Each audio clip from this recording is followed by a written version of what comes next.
To my video, I just want to wish everyone a happy 4th of July. So today we are just going to be discussing the MLB standings as of 4th of July. Sitting on top of the AL is the New York Yankees with 58 wins, 22 losses, and the worst team of all on the AL East side, the Baltimore Orioles, with 37 wins, 44 losses, and 21 games back of the first place New York Yankees. And in terms of closeness, the second place team is 13 games back. So pretty much the Yankees got this division nearly locked up. And so it does not look like anybody's catching the Yankees soon. And we got now the AL Central. This is the division with the Twins, the Guardians, the White Sox.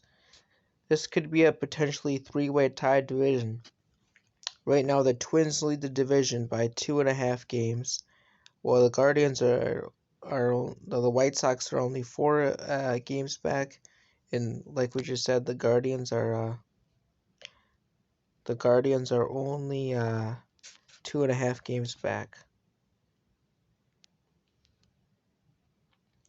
Down here, we got the Houston Astros, which are second place in the division behind the Yankees, with 52 wins and 27 losses. The closest team with them is they're about 6 games back of the first place AL Central Division winner, the New York Yankees, winning the division right now. We got the Houston Astros with 52 wins, 27 losses, and the closest team to them are 14 games back, which is the Seattle Mariners. Mariners are 39 wins and 42 losses, just below 500 with 14 games back. And then the team right behind them are the Texas Rangers with 37 wins and 41 games back. They are only 2.5 games ahead of the Texas Rangers, so the Seattle Mariners, well, probably might be likely to happen. The Seattle Mariners might be able to reach 500. What it looks like from there, the whole entire division looks to be really bad. Down here we got the overpaid Los Angeles Angels. The Angels have Mike Trout, Shohei Ohtani, some of the best hitters in the game, and they still cannot get to 500. They are below 500 by quite a few margin. They are 457, 37 wins and 44 losses. And the worst team ever is the Oakland Athletics in their division, 26 wins and 55 losses, which is considered looking at the standings, the worst AL team in any division. The Oakland Athletics were known for their great pitching. Now the Oakland Athletics traded away their top pitchers, and they've been struggling ever since. So that is the AL Central division. Now going on to the National League division, number 1 we got the New York Mets, 49 and 30, 620 win pact, and behind them we got the Atlanta Braves, which are only 3.5 games behind, and could actually catch up to the New York Mets if the New York Mets fall off 2.5 games into the season. I mean, all the New York Mets would have to do is lose 2 games, and interesting enough, the Braves would be quite into the division.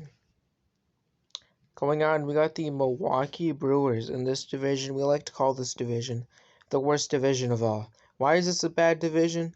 Well, let me just look at the teams. We got the St. Louis Cardinals, the Pittsburgh Pirates, the team that doesn't exist, and another team that doesn't exist. Welcome to the Chicago Cubs, a team that's really bad. Cincinnati Reds, really bad. So, and the only good team, which isn't very good, is the Pittsburgh Pirates. And then you got the St. Louis Cardinals, which have been consistently average team. I don't know what to tell you other than they're an average-ass team. And then we got the Milwaukee Brewers, a team that probably poses zero threat to any other team in the NL. The Dodgers would easily in a playoff game would easily sweep this team 4-0. This is a division where if you win it, it means almost nothing. It's like the NFC East of football. It's a division that nobody cares about because at the end of the day, it's as bad as the AL Central. Even the AL Central is closer than this. This is just a terrible division with no good teams, but, well, St. Louis Cardinals aren't really that great, but there's some alright teams, I guess. The LA Dodgers are 49 wins and 29 losses. Their win pack is 628, so they are well ahead of 500 like most teams in the NL. Behind them are the San Diego Padres, 47 wins, 34 losses, and are also well ahead of 500. And then behind them, we got the San Francisco Dodgers, which have been really good this season, despite being third place. They are 40 wins and 37 losses, which for third place, that would be for third place in a division, that's pretty good. And behind them, we got the rebuilding Colorado Rockies, with nobody on their roster that anybody knows, 35 wins and 44 losses. And just behind them, we got the Arizona Diamondbacks, a team that nobody's cared about in a century and nobody ever will care about because they are rebuilding and ain't nobody gonna give a crap. They are also tied with fourth with 35 wins. Make sure to like and subscribe. Thanks for the video.